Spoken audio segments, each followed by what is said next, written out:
하나님께서 오늘 우리에게 허락하신 말씀은 출애굽기 8장의 말씀입니다.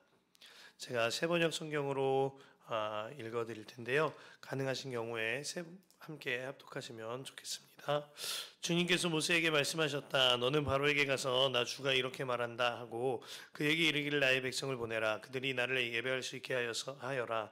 네가 그들을 보내지 않으면 나는 개구리로 너희의 온 땅을 벌하겠다. 강에는 개구리들이 득실거리고 위로 올라와서 너의 궁궐과 너의 침실에도 들어가고 침대로도 올라가고 너의 신하와 백성의 집에도 들어가고 너의 화덕과 반죽하는 그릇에도 들어갈 것이다. 또한 그 개구리들은 너와 너의 백성과 너의 모든 신하의 몸에도 뛰어오를 것이다 하여라. 주님께서 모세에게 말씀하셨다. 너는 아론에게 이르기를 지팡이를 들고 강 운하와 늪 쪽으로 손을 내밀어서 개구리들이 이집트 땅으로 올라오게 하라고 하여라. 아론이 이집트 물 위에다가 그의 팔을 내미니 개구리들이 올라와서 이집트 땅을 뒤덮었다. 그러나 술객들도 자기들의 술법대로 그와 똑같이 하여 개구리들이 이집트 땅 위로 올라오게 하였다. 그때 바로는 모세와 아론을 불러들여 부탁하였다. 너희는 주께 기도하여 개구리들이 나와 나의 백성에게서 물러가게 하여라. 그러면 내가 너희 백성이 주께 제사를 드릴 수 있도록 너희를 보내주겠다. 바로 모세가 바로에게 대답하였다. 기꺼이 그렇게 하겠습니다. 그러면 제가 언제쯤 이 개구리들이 임금님과 임금님의 궁궐에서 물러가서 오로지 강에서만 살게 하여 임금님과 임금님의 신하들과 임금님의 백성이 이 재앙을 피할 수 있게 기도하면 좋겠습니까? 바로가 대답하였다. 내일이다. 모세가 말하였다. 말씀대로 하겠습니다. 그렇게 해서 주 우리의 하나님과 같은 분은 없다는 사실을 알게 하여 드리겠습니다. 이제 개구리들이 임금님과 임금님의 궁궐과 신하들과 백성들에게서 물러가고 오직 강에만 남아있을 것입니다. 모세와 아론은 바로에게서 물러나왔다. 모세가 주님께서 바로에게 보내신 개구리를 없애달라고 주님께 간구하니 주님께서 모세가 간구한 대로 들어주셔서 집과 뜰과 밭에 있던 개구리들이 다 죽었다. 사람들이 이것을 모아 무더기로 쌓아놓으니 그 악취가 온 땅에 가득하였다. 바로는 한숨을 돌리게 되자 주님께서 말씀하신 대로 또 고집을 부리고 그들의 말을 듣지 않았다. 주님께서 모세에게 말씀하셨다. 너는 아론에게 일러 지팡이를 내밀어 땅에 먼지를 치라고 하여라. 그러면 이집트 온 땅에서 먼지가 이로 변할 것이다. 그들이 그대로 하였다. 아론이 지팡이를 잡고서 팔을 내밀어 땅에 먼지를 치니 먼지가 이로 변하여 사람과 짐승들에게 이가 생겼다. 온 이집트 땅의 먼지가 모두 이로 변하였다. 마술사들도 이같이 하여 자기들의 술법으로 이가 생기게 하려고 하였으나 그렇게 할 수가 없었다. 이가 사람과 짐승에게 계속하여 번져나갔다. 마술사들이 바로에게 그것은 신의 권능이 아니고서는 할 수 없는 일이라고 말하였다. 그러나 주님께서 말씀하신 대로 바로는 여전히 고집을 부리고 그들의 말을 듣지 않았다. 주님께서 모세에게 말씀하셨다. 너는 아침에 일찍이 일어나서 바로 앞에 나서라. 그가 물가로 나갈 것이다. 그때에 너는 그에게 이르기를 주님께서 이렇게 말씀하신다 하고 나의 백성을 내보내라. 그들이 나에게 예배를 드리게 하여라. 네가 나의 백성을 보내지 않으면 나는 너와 너의 신하들과 백성들과 너의 궁궐에 파리를 보내서 이집트 사람의 집집마다 파리가 들끓게 하고 땅도 파리가 뒤덮게 하겠다. 그러나 그날에 나는 나의 백성이 사는 고센 땅에는 재앙을 보내지 않아서 그곳에는 파리가 없게 하겠다. 내가 이렇게 하는 까닭은 나 주가 이 땅에 있음을 네가 알게 하려는 것이다. 내가 나의 백성과 너의 백성을 구별할 것이니 이런 이적이 내일 일어날 것이다 하여라. 주님께서 말씀하신 대로 하시니 파리가 무수히 바로의 궁궐과 그의 신하의 집과 이집트 온 땅에 날아들었고 그 땅이 파리 때문에 폐허가 되었다. 그러자 바로가 모세와 아론을 불러들여서 말하였다. 이제 너희는 가되 이 땅 안에서 너희 하나님께 제사를 드려라. 모세가 말하였다. 이집트 사람들은 우리가 우리의 하나님께 제사 드리는 것을 부정하게 여기므로 이 땅 안에서는 제사를 드릴 수 없습니다.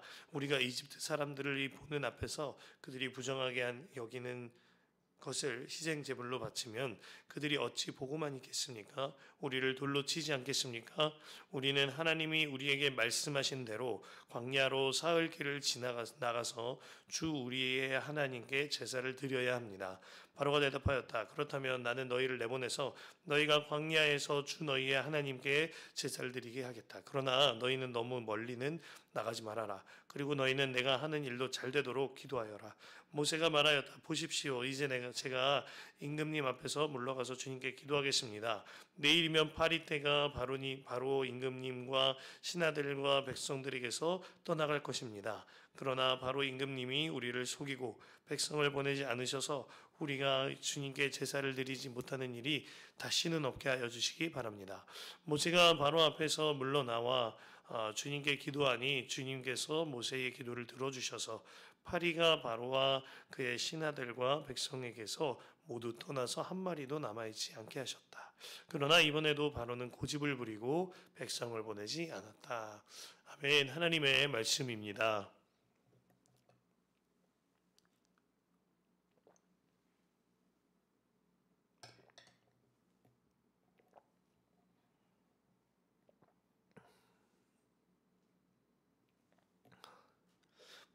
참 감사합니다. 주님 안에 함께 새벽을 깨워 예배하는 일이 참 큰 복입니다. 오늘이 사순절 12째 날인데요. 여전히 주님 안에 사순절 묵상 함께 되어지고 있습니다. 이를 통하여서 정말 주님의 십자가를 함께 바라보는 공동체가 되길 바라보고요. 사순절 기간뿐만이 아니라 우리의 일생 모두가 정말 주님만 바라보는 삶 살게 되시기를 축복합니다. 지난주 사역 브리핑이 잘 맞춰졌고요. 특별한 광고사항은 우리 3월 25일부터 29일까지는 우리 고난주간과 동시에 우리 교회의 십자가 특별 새벽 부흥회로 갖도록 하겠습니다. 새벽마다 주님의 말씀이 있을 텐데 그 고난주간에 이루어지는 특별 새벽 부흥회를 위하여서 기도로 준비해 주시면 감사하겠습니다. 함께 말씀 보겠습니다. 그 출애굽기 3장에서부터요. 하나님께서 모세를 처음 부르실 때 하나님을 소개하셨던 말씀 기억하십니까? 하나님께서 나는 곧 나다 에흐에 아쉐르 에흐에라고 말씀하시면서 주님을 소개하셨습니다. 이 말씀은 성서 전체에서 하나님이 나는 곧 나다라고 소개하신 장면인데요. 신약 성서에서도 예수님께서는 7번 동안 같은 의미로 예수님을 소개하셨습니다. 에고 에이미 나는 곧 나다라고 말씀하시면서요. 하나하나 자신을 드러내셨죠. 제가 오늘 말씀을 시작하면서 하나님께서 자신을 소개하신 이 일을 되짚는 까닭이 있습니다. 하나님께서 재앙을 일으키신 이유, 10가지 재앙을 일으키신 이유가 여기에 있기 때문입니다.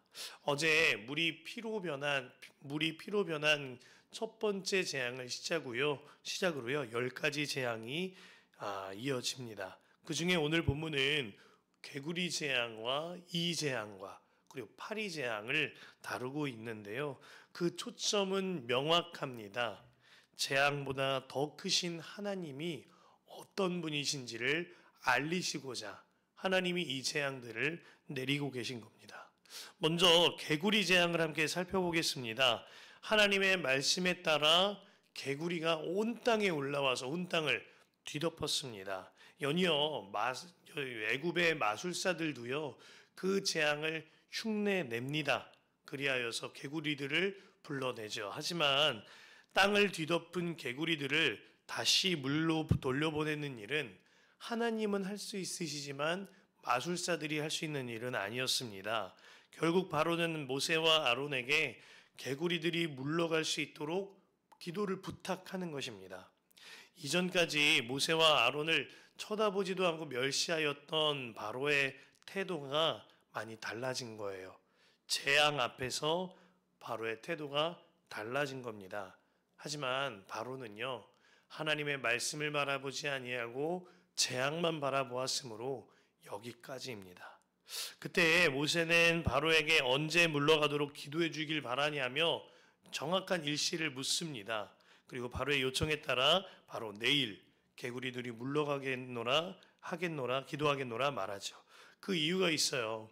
개구리가 우연치 않게 올라왔다가 우연치 않게 물러가는 것이 아니라 기도한 대로 요청한 대로 물러가게 하는 일시를 정함에 따라 이 모든 일이 하나님이 하신 것이라는 명확한 메시지를 주고 싶었던 것입니다.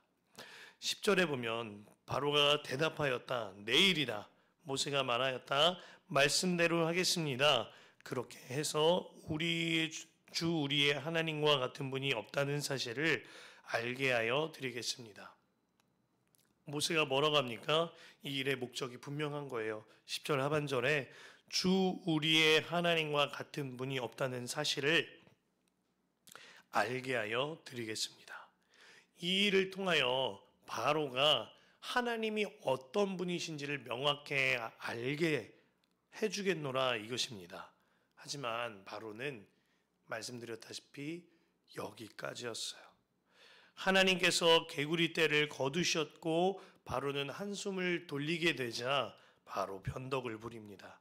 어쩜 그렇게 손바닥 뒤집듯이 한순간에 180도로 돌변할까요? 곧 죽을 사람처럼 모세와 아론에게 부탁할 때는 언제고 문제가 해결되자 바로 변덕을 부리고 돌변합니다. 그가 어쩜 이렇게도 완악할까요? 바로가 재앙을 통하여 재앙보다 더 크신 하나님을 바라보지 않고 재앙만 바라보았기 때문입니다. 우리에게 좀 더 와닿는 우리가 자주 쓰는 표현을 한다면 문제보다 더 크신 주님을 바라보지 않고 문제만 바라보았기 때문입니다. 그러니 문제가 터지면 하나님 앞에 죽을 듯이 매달렸다가 문제가 해결되고 나면 하나님이랑 상관없이 살게 되는 것입니다. 이 일이요 성경 속에 있는 바로의 문제만이 아닙니다. 사람의 본성에 따라 누구에게나 벌어질 수 있는 일입니다. 자연재해나 여러 질병과 같은 재앙을 마주칠 때요 사람은 겸손해집니다. 하지만 그것이 해결되고 나면 금세 다시 죄 가운데로 돌아가는 것이 인간의 본성이자 연약함입니다. 대표적인 예로 코로나 상황이 있겠습니다. 우리가 코로나 상황 속에서 전 세계가 힘을 모으는 듯이 보였습니다. 또한 모든 전쟁들이 코로나로 인하여서 멈춰 세워졌죠. 하지만 코로나가 종식된 지금 여전히 누구의 탓인지 코로나라는 폭탄을 떠넘기기가 바쁩니다. 뿐만 아니라 전쟁은 이전보다 더욱더 확장되었고 전 세계가 언제라도 터질지 모르는 화약고처럼 불안한 정세 가운데 있습니다. 이렇듯 사람은요 본성적으로 재앙보다 더 크신 하나님을 바라보지 못하고 재앙만 바라보며 사는 것입니다.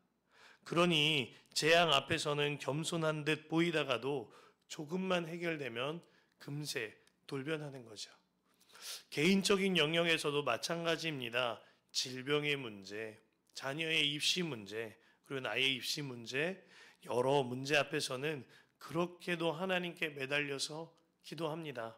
하지만 그렇게 매달려 기도하는 것처럼 보이지만 실상은 문제만 바라보다 보면 문제가 해결되지 않으면 금세 낙심하고 원망하고 불평합니다. 온갖 짐을 다 진 것처럼 행동하죠. 반대로 문제가 해결되고 나면 금세 언제 그랬냐는 듯 하나님과 상관없는 삶을 살아갑니다. 문제만 바라보고 살기 때문입니다. 우리 인생의 재앙만 바라보고 살기 때문이에요. 우리는요, 내 인생의 재앙과 문제보다요, 그보다 더 크신 주님만 바라보아야 합니다. 그 크리스찬 인플루언서 중에 박위라는 청년이 있어요. 유튜브 채널 중에 위라클이라는 채널을 운영 중이기도 한데요. 그 형제는 부모로부터 신앙을 물려받았습니다만 세상과 벗하며 살던 청년입니다. 그러면서도 세상에서는 아주 인기 많은 청년이었어요. 꿈에 그리던 대기업에 인턴으로 입사하게 되었고 인턴 과정이 종료될 즈음에 그 기업으로부터 이제 정사원으로 채용하겠노라는 공고를 듣게 되었습니다. 너무나도 기쁜 마음에요. 그날 밤 친구들과 이 형제가 파티를 벌이고자 클럽을 갑니다. 그곳에서 술과 버타여 아주 즐기던 중에 필름이 끊긴 거예요. 기억이 나지 않습니다. 그리고 깨어나 보니 병원 중환자실에 있었고 온몸이 손가락 하나 까딱할 수 없을 만큼 움직이질 않았다고 합니다. 술이 취한 상태에서 낙상사고로 인하여서 높은 곳에서 떨어졌고 중추신경이 끊어지면서 온몸이 마비가 된 겁니다. 젊은 나이에 대기업에 입사한 앞길이 창창한 청년 박위의 삶이 한순간에 재앙으로 무너진 거죠. 평생 하반신 마비로 일어서지도 걷지도 못한다는 판결을 받고 병원에서 나올 수 있었습니다. 하지만 박위 형제는 그 재앙 앞에서 재앙을 바라보지 않고 그 재앙을 통하여 재앙보다 더 크신 하나님을 바라보게 되었노라고 고백합니다. 그 일이 있은 후에 여러 사람들의 기도와 사랑으로 인하여서 그가 점차 회복되고 마침내는 하나님을 만납니다. 그래서 그의 삶과 마음을 완전히 고쳐먹고요. 하나님을 쫓아 사는 삶을 살기 시작해요. 그가 이런 고백을 합니다. 그날 술자리에서 낙상사고로 떨어졌다가 깨어난 그날이 저에게는 재앙이 아니라 은혜의 날입니다. 그날에 그 일이 없었다면 저는 여전히 방황하고 방탕했을 겁니다. 그가 지금은요, 사람들 앞에 간증자로서 또한 선한 영향력을 끼치는 사람으로서 주님 앞에서 살아가는 청년이 되어 있습니다. 세상과 개인에게 재앙의 순간들이 있습니다. 재정적인 재앙, 건강의 재앙, 관계의 문제 비롯하여서 터가 무너지는 듯한 재앙을 만날 때가 있지요. 그때 우리가 바라보아야 할 것은 분명합니다.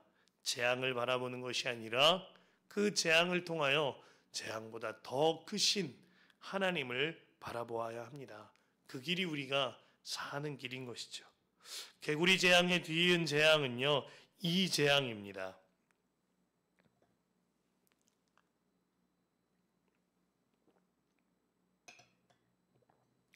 우리가 눈여겨볼 것은요, 이 재앙부터는 이제 마술사들이 흉내내지도 못한다는 겁니다. 그러면서 마술사들이요, 이렇게 말합니다. 그것은 신의 권능이 아니고서는 할 수 없는 일입니다. 이게 신의 영역이라는 거예요. 마술사들도 깨달은 겁니다. 야, 이 일은 진짜 하나님이 살아계신 일이다. 그러나 바로는 여전히 마음을 고쳐먹지 않아요. 무에서 유가 창조되듯이 티끌이 생명인 이로 바뀌는 일은 창조의 영역, 하나님의 영역이었습니다. 이것은 오직 창조주 대신 하나님만 할 수 있는 일이었어요. 그래서 술사들도 깨달은 것인데 바로는 마음을 고쳐먹지 않는 거예요. 그러자 하나님께서는요, 네 번째 재앙인 파리 재앙을 내리십니다. 애굽 온 땅에 파리떼가 올라오게 하세요. 그런데 이 재앙에서 아주 특별한 점이 있습니다. 이스라엘 백성이 거주하는 고센 땅에는 재앙이 미치지 않았다는 거예요. 애굽 전역에 재앙이 미치고 있는데 고센 땅만큼은 안전하게 돌보셨다는 겁니다. 하나님께서 이 일을 통하여 분명히 주시는 메시지가 있는 겁니다. 하나님이 이 모든 땅의 진정한 왕이시다 하는 메시지인 거예요. 이스라엘 백성들이 거주하는 고센 땅에만 재앙을 내리지 않으심으로 선포하십니다. 이스라엘의 진정한 왕은 나다. 이들을 지키고 보호하고 있는 것은 나다. 나는 나 곧 하나님이다. 또한 애굽을 자로잰 듯이 정확히 애굽 땅에만 재앙을 내리심으로 선포하는 메시지가 이것입니다. 애굽의 진짜 왕은 바로가 아니라 애굽의 진정한 왕도 바로 나다. 나 하나님이 온 열방의 진정한 왕이다 라고 말씀하고 계시는 겁니다. 이를 통하여서 온 세상의 진정한 왕 대신 하나님을 바라보도록 만드시는 겁니다. 그래서 하나님께서 오늘 재앙을 일으키신 까닭을 밝히고 있는 겁니다. 22절과 23절에 그러나 그날에 나는 나의 백성이 사는 고센 땅에는 재앙을 보내지 않아서 그곳에 파리가 없게 하겠다. 내가 이렇게 하는 까닭은 나 주가 이 땅에 있음을 네가 알게 하려는 것이다. 23절에 보면은요. 내가 나의 백성과 너희의 백성을 구별할 것이니 이런 이적이 내일 일어날 것이다. 아멘입니다. 우리로 하여금 하나님이 어떤 분이신지 깨닫게 하고자 하시는 주님의 말씀입니다. 설교 서두에 나는 나다 하시는 하나님의 말씀으로 설교를 열었는데요. 이때 이스라엘 백성들은 요 말씀만 들었을 때입니다. 하나님이 나는 나다라고 하셨는데 구체적으로 어떤 분이시지 잘 이해가 쉽지 않았습니다. 400년 동안 우리 조상들의 하나님, 아브라함과 이삭과 야곱의 하나님, 이것은 알았지만 내가 만나고 내가 경험한 하나님은 없었기 때문입니다. 그러한 그들에게 나는 나다 하신 하나님께서요, 그 하나님이 어떤 분이신지 친히 보여주고 계신 겁니다. 이것은 마치요, 아이들한테 뭔가를 가르쳐 줄 때 글로 가르쳐 주고 말로 가르쳐 주는 것을 넘어서서 막 시청각 자료를 가져다가 이거 알지? 이거 보이지 하면 애들이요, 눈이 땡그레집니다. 이것처럼 하나님께서요, 하나님의 백성들에게 시청각 자료를 모두 사용하여서 대자연을 다 활용하셔서 이것 보아라. 이것이 바로 내가 하는 일이야. 이것이 바로 나란다. 온 세상의 왕이 바로 하나님이야 라고 하면서 주의 자녀들에게 시청각 교육을 시켜주고 계신 겁니다. 그러므로 이 재앙마저도요, 단순한 기적이나 현상이 아니라 이 재앙마저도 하나님의 말씀인 거예요.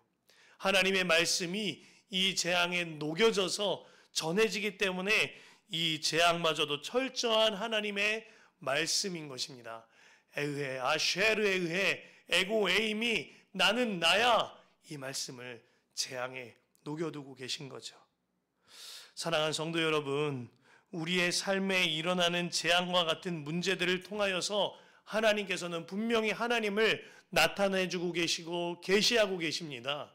우리는 모든 문제와 재앙을 통하여 그 문제와 재앙을 바라볼 것이 아니라 그를 통하여 우리 하나님을, 재앙보다 더 크신 하나님을, 재앙에 녹여져 계시는 말씀 되신 하나님을 바라보아야 하겠습니다. 그리고 그 주님의 말씀에 귀 기울이시기를 바랍니다. 그리하여 문제를 바라보는 것 아니라, 재앙이 아니라 그보다 더 크신 주님을 바라보실 때 믿음이 더욱더 곤고해지고 믿음으로 사라지게 되어지고 나의 믿음 없음이 다 버려지게 되는 놀라운 역사가 저와 여러분들께 있을 줄로 믿습니다.